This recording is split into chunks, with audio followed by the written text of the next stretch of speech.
السلام عليكم، مرحبا بكم وإن شاء الله لا فيديو هادي تلقاكم كامل بخير عليكم وليكم وحشة كبيرة قد الدنيا. إن شاء الله لا فيديو هادي تلقاكم بالصحة والهنا إن شاء الله. وصفتنا عنها اليوم هي مطلوع بالسميد بدون دلك بدون تعب بطريقة سهلة بسيطة ما كاش ما أسهل منها. الوصفة اللي راح تهنيك وتوفر عليك جهد كبير. برك خطيتو نصيحة مني ليك، تبعي الفيديو مرحلة بمرحلة وبإذن الله تعالى راح تعتمديها وتلقيها كي الحسنة وتدعي لي عليها دعوة الخير. يجي خفيف قطني ما شاء الله، نسبة نجاح مليار بالمية. وبطبيعة الحال عسولاتي نحولاتي، ولا عجبتكم الفيديو فضلا وليس أمرا ما تبخلوش علينا بهذاك الجام شباب والكومنتير شباب اللي كيما نتوما. وبسم الله على بركة الله في المقادير ديالنا اللي هي 6 كيسان سميد نوعية العادية، قصدي مكلامي النوعية المتوسطة، يجي ما بين الحرش وبين الرطب، يعني بين الاثنين. شوفوا النوعية كيفاش تجي، ما هو حرش ما هو رطب لافين، بين الاثنين قلت لكم. وقد ما تكون نوعية ممتازة قد ما نضمنوا نجاح المطلوع تاعنا. قلت لكم 6 كيسان، السعة تاع الكاس 240 ملي، والسميد طبعا يكون مصير هكا باش تدخلوا النسبة تاع الهواء ويجي المطلوع تاعنا مهوي بخفيف. بنفس الكاس اللي كيلت بيه السميد كيلتو كاس معمر فارينة، مغرفة كبيرة ونص خميرة فورية اللي هي خميرة الخبز، ومغرفة كبيرة تاع السكر. وهنا خلط كامل النواشف مع بعضهم، يعني المواد الجافة كامل خلطهم مع بعض. في المرحلة الأولى هكذا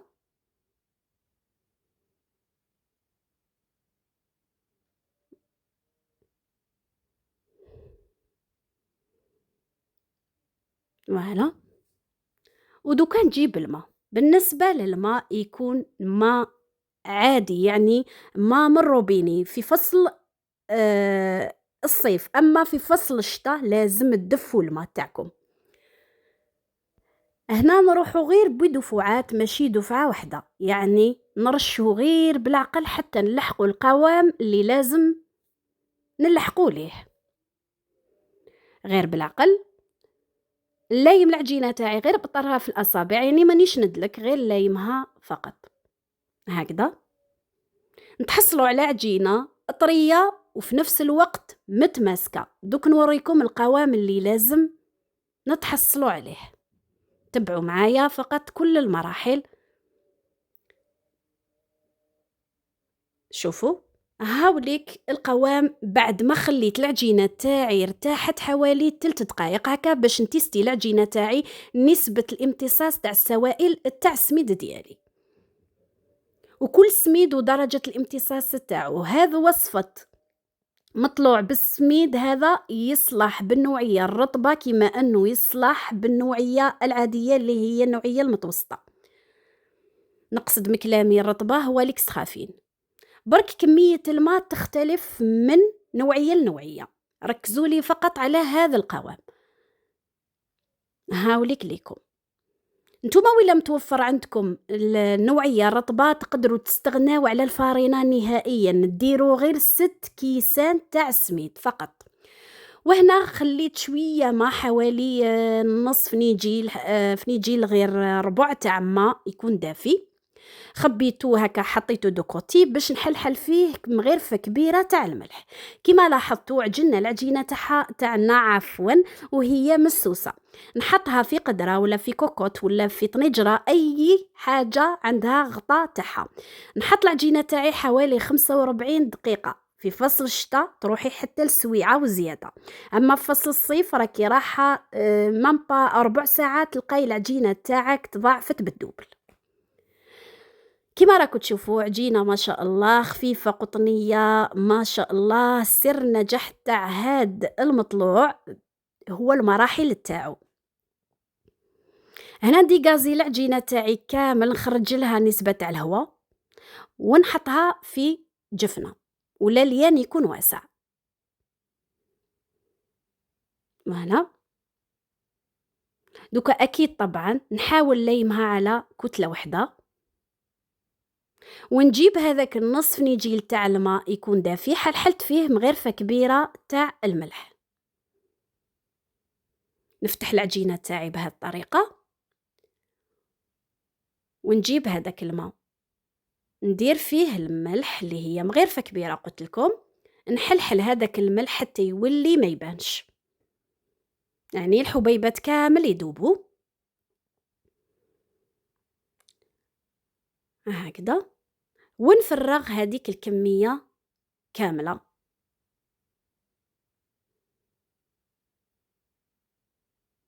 مطلوع بالسميد ساهل بسيط سريع اكسبريس برك يتركز على المراحل الجد مهمة تاعو. نحاول ندخل هذيك الكميات تاع الماء والملح كامل في العجينة، نحاول ننشف العجينة ديالي. هاد المرحلة مهمة، حاولوا أنكم تنشفوا كمية الماء 100%. هنا ولا عندكم بيتخا عادي ديروها في العجانة الكهربائية ونشفوا العجينة تاعكم. هي بحار يعني بالحارة ما يديش وقت طويل، غير تنشف العجينة بحوالي 3 دقايق برك، هذا ما كان، ما يديش جهد بيسك ماناش ندلكو رانا غير ننشفو هكذا. شوفوا بدات العجينة تنشف ما شاء الله، مطاطية طرية كيما راهي متوضحة في الصورة أي الفيديو. وهنايا نجوزو للمرحلة التالية اللي هي أننا نلوزو الخبيزات تاعنا حسب الرغبة، الحجم يولي اختياري، تقدري ديري مطلوعات صغار كيما لي ميني مطلوع، كيما أنك تقدري ديريها مطلوع عادي كيما تاع زمان هكذا، ونلوزهم أي نقرصهم بحجم اختياري. بسم الله. شوفوا عجينة ناشفة، ما تخلوش فيها كمية الماء، هذا سر من أسرار نجاح مطلوع السميد. لازم العجينة تاعنا تجي مطاطية طرية وفي نفس الوقت ناشفة. هاد العجينة أنا بهذاك الكاس تاع 240 ملي خرج لي 6 مطلوعات ما شاء الله بحجم متوسط، ما هو كبير ما هو صغير هكذا. بالنسبة للعائلات الصغار حبيت نقول لكم يعني اللي عنده عائلة صغيرة ديري 3 كيسان تاع سميد معمرين بنفس الكاس اللي كيلت بيه، ونص كاس فارينة تتحصلي على 3 خبيزات. أما اللي عنده عايلة الله يبارك دير 6 كيسان كيما قلت لكم تحصلت على 6 مطلوعات بحجم متوسط. على هذه اللي قلت لكم ونأكد لكم دائما في بداية الفيديو أنكم تتبعوا الوصفة بأدق التفاصيل، وأنا ما نبخل عليكم بحتى معلومة. هنا نحاول لايم العجينة تاعي هكا نلوزها بيافيني فوالا، ونجيب منديل أي فوطة سبيسيال تاع مطلوع ولا تاع خبز، نفرشها فوق طابلة فوق لو بلون دو ترافاي ولا المهم، وتكون الحرارة تاع الغرفة يعني لاباس بها بيسك المطلوع يحب الحرارة سورتو في فصل الشتا، حطيه في غرفة تكون دافية باش هكا المطلوع تاعنا يخمر بيه فيه. أما في فصل الصيف يعني وين تحطيه الله يبارك يخمر ما تجي تكملي الخبيزة تبسطيهم تلقاي ديجا بداو يخمروا، يعني قصدي أنك تبسطيهم تكملي تبداي طيبي مع فصل الصيف عفوا فيه حرارة مرتفعة. وهنا نبسطهم كامل بهذه الطريقة ونحط المطلوع تاعي يخمر حتى يطلع يعني تحسي ديري يدك هكا تحسي انديري ايبونج تما تبداي الطيبي. النار تاع المطلوع اي الطابونة تكون شعلة 3 كوانا يعني لي 3 فو تشعليه كامل وتشعلي افون يعني الحرارة تكون عالية، النار تكون عالية. هنا حطيت الخبيزة تاعي حتى سخن الطاجين بالبيان لازم يسخن، جوست حطيت المطلوعات تاعي فوق الطاجين بدات تبنبل قلبتها على وجهها الثاني حتى طيب 100%. تبعوا المرحلة كيفاش راني نطيب فيه، ونعاود نقلب على الوجه الأولاني هكذا نحوش. قصدي من كلامي كل ما نطيبو خبزة تاع مطلوع نحوشوها دو كوتي تاع الطاجين، سيو نجبدو شوية طاجين دو كوتي ونحوشوها ساير داير. كاين اللي يحبوا مطلوعهم يكون محوش، كيما كاين العكس يعني ما يحوشوش، هذا يولي اختياري وحسب الرغبة. شوفوا كيفاش تضاعف الحجم تاعو ما شاء الله. بنفس الطريقة نحاول دايما نحرك الخبزة تاع المطلوع تاعي، يعني ماشي غير نحطها طيب في الضرب الاول نخليها تتحرق، لا لا، نقعدوا دايما نحركوها على شكل دائري. هادو الجناب كامل كما قلت لكم حوشوهم، دنوا الطاجين تاعكم دو كوتي وحاولوا طيبوهم كامل في الجناب.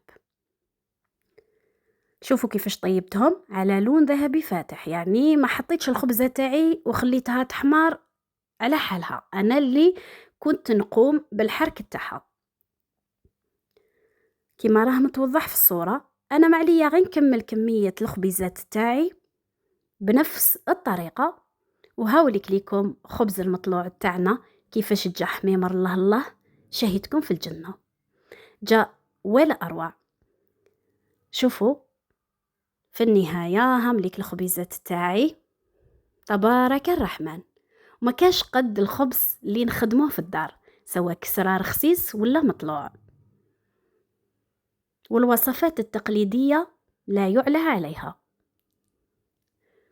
جا خفيف قطني ما شاء الله، خفيف ريشة،